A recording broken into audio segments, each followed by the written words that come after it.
พี่น้องพี่น้องรถหลายเนาะวันนี้ก็รถรางยานพาหนะหลายแห่งทุกคนเลยก็คือบ้าว่างสิมาให้เบิ่งเนาะเรือนครัวที่อ่าพ่อแม่พี่น้องฟังไทยแน่แล้วก็คนลาวที่อยู่ต่างประเทศแน่เนาะโอ้เพิ่นซอยกันอีหลีพ่อแม่พี่น้องเอ้ย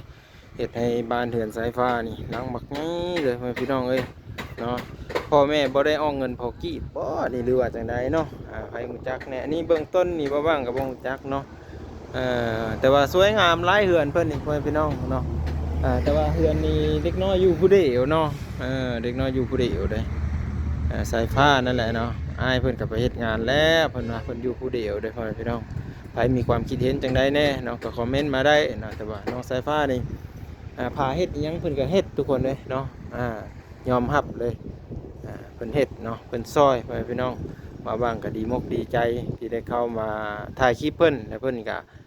เฮ็ดเวียกซอยเฮ็ดเวียกนำทุกคนเลยเนาะเฮ็ดอีหยังเพิ่นก็อยากเฮ็ดซอยอยากเฮ็ดนำสมกับเด็กน้อย10ปีแตกต่างจากเด็กน้อยทางอื่นนะพี่น้องเด็กน้อยทางอื่นนี่10ปีนี่โอ้ยเขาบ่ได้สนใจดอกเนาะแม่นอยู่สายฟ้าติดลิ้นโทรศัพท์แต่ว่าฮอดยามเฮ็ดนี่เราก็เฮ็ดเด้ถ้าเป็นเด็กน้อยคนอื่นนี่จะไปให้มันเฮ็ดไปเนี่ยเขาบ่เฮ็ดดอกเนาะเขาบ่เฮ็ดเพราะว่าคือเด็กน้อยทางบ้านเบาบ้างนะสาธิเห็นนะพ่อพี่น้องแต่ว่าบ่แม่นน้องบ่บ้างดอกเพราะน้องมันใหญ่แล้วเนาะแล้วก็เขาก็เฮ็ดอยู่แต่ว่าคันพ่อแม่เอาโทรศัพท์ออกนี่เว้ยให้เลยแหละเนาะ10 ปี11 ปีนี่เว้ยยังบ่รู้จักดอกพ่อแม่บอกให้เฮ็ดเวียกเฮ็ดงานนี่บ่ได้ดอกเนาะแต่ก็ดีสายฟ้าเพิ่นมีผู้รักผู้ใหญ่เนาะพ่อแม่พี่น้องป้าลุงเพิ่นที่อยู่ทางต่างประเทศที่อยู่ทางไทยเนาะพี่น้องฟังไทยนำซอยกันเข้ามาให้เดือนเฮ็ดสารในเพิ่นพ่อแม่พี่น้องเอ้ยเนาะก็มี YouTube หลายๆคนเนาะเลยอายเพิ่นเฮามาถ่ายสายฟ้าพ่อแม่พี่น้องเนาะบ่บางคำบิดก็บ่ฮู้จักได้ว่าอันน้องสายฟ้าคือไผนะได้ยินเห็นแต่อยู่ในคลิปแล้วก็บ่บางก็กลายมาอยู่แต่เก่าก็กลายไปวัดป่ามหาโศกนั่นแหละแต่ก็เห็นอยู่เฮือนหลังนี้แต่มันก็คุ้นๆตาแต่ว่าบ่กล้าเข้ามานะทุกคนย้อนว่าบ่ฮู้จักเนาะจนว่ามื้อนึงเบ้านงพามาว่าว่างก็มานํเพิ่นก็เลยฮู้จักว่าสายฟ้าบุญทวีเนาะอยู่ที่บ้านแห่งนี้ทุกคนเลยเพิ่นเฮ็ดสวยงามหลายเนาะเห็นบ่บ้านเฮือนเนาะเบ้านงเพิ่นพาสายฟ้าอนามัยเช้านี้สะอาดงามตาพ่อแม่พี่น้องเอ้ยเพิ่นก็มีไผโซล่าร์เซลล์นำได้ทุกคนเดี๋ยวเฮาไปเบิ่งเนาะแต่เฮาก็มานอนเฮือนเพิ่นแหละแบบว่าอาศัยอันไผโซล่าร์เซลล์เพิ่นนี่แหละนี่เห็นบ่มาว่างก็ซากโทรศัพท์อันนี้ใช้ยังบ่ได้ดอกโทรศัพท์บ่ว่างมีแต่เอาไว้เชื่อม Wi-Fi เนาะมันจังแฮงแน่ถ้าบ่เชื่อม Wi-Fi โทรศัพท์บ่ว่างมันใช้บ่ได้เนาะก็เลยต้องเชื่อม Wi-Fi ทุกคนก็มาใช้ไฟของเพิ่นนี่แหละนี่เนาะใช้ไฟของเพิ่นนี้พอคันแดดออกแล้วใช้ได้ไฟเพิ่นนี่ในราคาที่บ่แพงนะทุกคนเนาะก็สมกับเด็กน้อยนั่นแหละเนาะเอาไว้ซากมือถือเอาไว้ใต้ไฟเนาะประมาณนี้มาว่างก็ให้เบิ่งประมาณนี้เด้อทุกคนเนาะบรรยากาศเห็นสายฟ้าโอ้ป้าหลุมแห่งดีทุกคนแต่ว่าอันนี้จะเป็นบ่อนกลางไก่เนาะกลางไก่ไว้ก็คืออัดนี่ไว้แล้วก็ไก่มันก็บ่ได้เข้าดอกทุกคนเลยเนาะเอาแก้วเพิ่นจัดมาเอาแก้วเพิ่นว่าพากันตอกมานั่นก็เลยพากันเฮ็ดนะทุกคนทางพุทธจะเป็นคอไก่เพิ่นเห็นบ่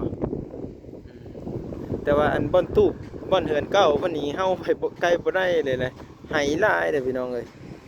ไหนี่โอ้โคตรหลายเลยอันนี้คือว่าบ้างถ่ายให้เบิ่งบรรยากาศภายในสวนหรือว่าหัวเฮือนของเพิ่นเนาะให้ FC ได้เห็นให้พ่อแม่พี่น้องได้เห็นเนาะซึ่งเฮาก็พากันเฮ็ดโต๊ะให้พุ่นแหละแต่ว่าบางช่วงบางตอนเฮาก็ได้มาถ่ายให้พี่ให้น้องได้เบิ่งนะเฮือนสายฟ้านี่มีอีหยังแน่บางคนสนใจเนาะก็คือมีเฮือนห้องน้ำเฮือนครัวน้ำบาดาลเพิ่นได้ซอยเฮ็ดนะพ่อแม่พี่น้องก็ถือว่าสมบูรณ์แบบในระดับหนึ่งเลยได้พ่อแม่พี่น้องถ้าพ่อแม่เพิ่นมานี่ก็ถ้าพ่อแม่เพิ่นมานี่ก็เพิ่นสิต่อเติมอีหยังเฮ็ดอีหยังนี่ก็สาธุบุญนำเพิ่นแหละพ่อแม่พี่น้องเอ้ยบ่ว่างก็ได้มาซอยเอื้อซอยแหงเพิ่นประมาณนี้เนาะ FC ก็น่าจะฮู้จักแหละบ่ว่างเข้ามากับบ่ว่างบ่ได้มีอีหยังมาให้เพิ่นบ่ได้มีอีหยังมาฝากมาต้อนเพิ่น มีแต่ว่ามาถ่ายคลิปเพิ่นเนาะก็ขอขอบคุญขอบคุณ FC เด้อพ่อแม่พี่น้องทุกคนป้าลุงทุกคนที่มาติดตามที่มาให้กำลังใจที่มารับชมเบิ้งพ่อแม่พี่น้องจนว่าเบาบางก็ได้มีฮอด10,000ผู้ติดตามอยู่ที่บ้านสายฟ้าเบาบางขอขอบพระคุณขอขอบพระคุณ FC ขอขอบพระคุณพ่อแม่พี่น้องเนาะขอขอบพระคุณทุกคนที่เข้ามารับชมที่เข้ามาให้กำลังใจเนาะพ่อแม่พี่น้องเนาะจนให้ฮอด10,000ผู้ติดตามพ่อแม่พี่น้องเอ้ยก็ฝากเป็นกำลังใจให้บ้างตลอดไปในเด้อพี่น้องบางทีบ่ได้มาบ้านสายฟ้าก็ให้กำลังใจในเด้อบ้างลงคลิปได้ไปก็ได้ก็เพิ่งบารมีพ่อแม่พี่น้อง FC ประเทศไทย FC ต่างประเทศนี่แล้วเนาะพี่ๆทุกคนเนาะที่ส่งกำลังใจให้บางทีภาษาของบ้างที่สื่อออกไปมันบ่เข้าใจเนาะทุกคนกับบ้างขอโทษขออภัยพี่ๆทุกคนเด้อเนาะเพราะบ้างกันเคยเว่าผู้ไทยตั้งแต่เด็กๆกูเลยทุกคนแต่บ้างสิไปเว่าแบบทางอื่นนะบ้างกับว่าบ่เป็นทุกคนเลยมันบ่เคยเว้าเนาะบ้างกับเว้าได้อยู่บางคำแต่ว่าถ้าสิให้เว้ายาวๆแบบทุกคลิปมันนะคือเห็นนั่นแหละบ้างเว้ากับไอ้เพิ่นที่เข้ามาหรือว่าไอ้เพิ่นที่ถามกันที่เห็นกันเนาะในทุกๆช่องเนาะบ้างก็จะเว้าเป็นผู้ไทยเลยเพราะว่าบ้างบ่เคยไปเนาะผู้ไทยบ้านบ้างนี่ทางพ่อเฒ่าแม่เฒ่าหันเพิ่นมาตั้งแต่พูนเมืองวางอ่างคำเพิ่นว่าแล้วเพิ่นย้ายไปอยู่ตั้งอยู่บ้านตะแล้วหั่นเนาะบ้านตะแล้วนี่สิมีกกเข้าเงากอก็คืออัญญท่านรักคำเจียงเนาะที่เพิ่นได้เว้าสืบต่อกันมานะแต่ว่าอัญญท่านรักคำเจียงนี่เพิ่นเป็นลูกหลานผู้ใดก็บ่ฮู้จักอันนี้เนาะบางก็จื้อบ่ได้แต่ว่าเพิ่นได้ไปตั้งถิ่นฐานอยู่หั่นก็มีผู้เฒ่าผู้แก่ก่อนเพิ่นอีกก็มีไปตั้งถิ่นฐานอยู่หั่นแล้วก็พาลูกพาหลานอยู่หั่นบ้างก็มีพ่อเฒ่าอยู่หั่นแล้วก็มีแม่เฒ่าแม่ย่าหั่นอยู่บ้านผลข้อเนาะบ้านผลข้อก็เป็นบ้านผู้ไทยอีกแล้วก็พ่อกับแม่บ้างเพิ่นเลิกกันเนาะเลิกกันคือแบบสายฟ้านี่แหละเนาะแต่ว่าแม่บ้างก็ย้ายขึ้นมาอยู่บ้านพ่อแล้วก็พ่อบ้างก็อยู่บ้านพ่อเพิ่นเองแล้วก็พอบ้างก็สร้างครอบครัวใหม่แล้วก็เลยบ้างก็เลยขึ้นมาอยู่ในแม่แบบนี้เนาะเพราะว่าบ่มีผู้ใดอยู่ในแม่แน่แม่ก็เฒ่าแก่มาแล้วก็ยากทุกคนแต่ว่าพ่อก็ไปมาเนาะบางทีก็มีเงินมีหยังบ้างก็ไปยืมให้เพิ่นพอได้ให้เพิ่นซื้อยาสูบซื้อน้ำส้มน้ำหวานไว้กินนั่นแหละทุกคนแต่ถ้าว่ามีอาชีพก็บ่ได้มีอาชีพหยังเนาะมีแต่เฮ็ดให้ไสนาคือกันทุกคนอาชีพก็คือหาอยู่หากินไปวันๆนั่นแหละเพราะว่าเขตชนบทหรือว่าบ้านนอกมันบ่มีอาชีพเป็นหลักเป็นแหล่งเนาะแล้วก็ตะกี้เพิ่นก็เคยไปไทยได้พ่อแม่บ้างก็เคยไปไทยแล้วก็แม่บ้างก็เคยไปเทื่อนึงเนาะแล้วก็พ่อบ้างก็เคยไปหลายเทื่ออยู่แต่ว่าเงินคำก็บ่ค่อยได้นะทุกคนเด้เนาะเพราะว่าเพิ่นก็ลิ้นอิหยังนี่แหละวะเนาะติดลิ้นติดอิหยังนี่แหละเนาะได้มากหมดไปคือว่าหั่นแหละบางคนเก็บบ่ได้ก็ลิ้นไปเนาะปกติเพิ่นทุกคนเด้แต่บ้างก็เลยมาอยู่นำแม่เนาะแล้วก็เลยเฮ็ด YouTube อีหยังมาต่างๆสารพัดทุกคนเลยเนาะเฮ็ดสารพัดแต่ว่ามันบ่ผ่านมันบ่ได้บ้างก็เลยว่าเดินทางซ้ายนี่เบิ่งอีกทุกคนเนาะเดินทางซ้ายนี่เบิ่งแต่ว่าใจหันมักตั้งแต่ดนแล้วแหละเนาะมักเฮ็ดนะถ้าใครติดตามบ้างก็น่าจะรู้จักเนาะบ้างก็เคยไปแบ่งปันเคยไปให้อันนั้นอันนี้คนโยตั้งแต่โดนพุ่นละทุกคนแต่ว่าบ้างกับป้าไปช่วงนึงเนาะเพราะมันติดภารกิจบ่มีไปเฮ็ดนั่นเฮ็ดนี่แหละเนาะมันยากก็เลยมันเฮ็ดทุกคนเลยก็มาเห็นสายฟ้าเพิ่นนี่ก็โอ้ถือว่าดีทุกคนดีหลายดีกว่าเด็กน้อยทุกๆคนเนาะที่ได้เห็นนะ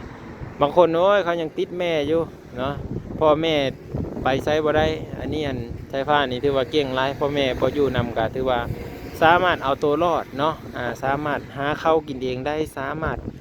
อยู่เองได้เนาะสามารถเบิ่งแยงอันชัดช้าว่าสิ่งเป็ดไก่อย่างต่างๆได้สามารถเบิ่งแยงม้าเบิ่งแยงแมวได้ที่ผู้ใหญ่บ่เข้ามาเพิ่นก็สามารถอยู่ได้นะเบิ่งคนนี่แต่ว่ามันก็สมกับเด็กน้อยที่เขามักลิ้นมักอันนี้นะมันก็ปกติของเด็กน้อยล่ะต้องมีลิ้นแน่แหละอันนี้เลยบ่าวางเห็นแล้วก็โอ้ดีใจพี่น้อง เข้ามาหาเพิ่นก็บ่ว่างยอมรับบ่ได้มีอิหยังมาพ่อแม่พี่น้องมีแต่เพื่อแหงมาซอยเพิ่นเนาะมาซอยอยากเฮ็ดให้เพิ่นได้แบบสะดวกสบายเนาะเอ้ามาบางเว้าสู่ฟังซำนี้เด้อพ่อแม่พี่น้องถ้าใครมีความคิดเห็นจังใดแน่ก็คอมเมนต์มาได้เนาะเดี๋ยวบ่าวางจะไปต่อกันอยู่ที่เพิ่นกำลังเฮ็ดโต๊ะเนาะเพราะว่าเขาได้เฮ็ดโต๊ะอืมเราติดตามเบิ่งเด้อพี่น้องเด้อเดี๋ยวบ่าวางก็จะถ่ายบรรยากาศอ้อมๆเหินให้เพิ่นเบิ่งอีกเนาะห้องห้องน้ำเพิ่นแล้วก็โอ้สวยงามพ่อแม่พี่น้องเนาะขอบพระคุณเด้อพี่น้องเด้อขอบพระคุณ FC ที่เข้ามารับชมและติดตามพ่อแม่พี่น้องสวัสดีครับเห็นบ่เฮินกว่าสวยงามเพิ่นเป็นสวยงามพ่อแม่พี่น้องเนาะอ่ะจบแล้วพ่อแม่พี่น้องเนาะขอลาไปก่อนพ่อแม่พี่น้องฝากติดตามและเป็นกำลังใจกดไลค์กดแชร์และบอกคำโฆษณามาบ้างเด้อพี่น้องเด้อฝากติดตามเด้อพี่น้องขอบคุณครับ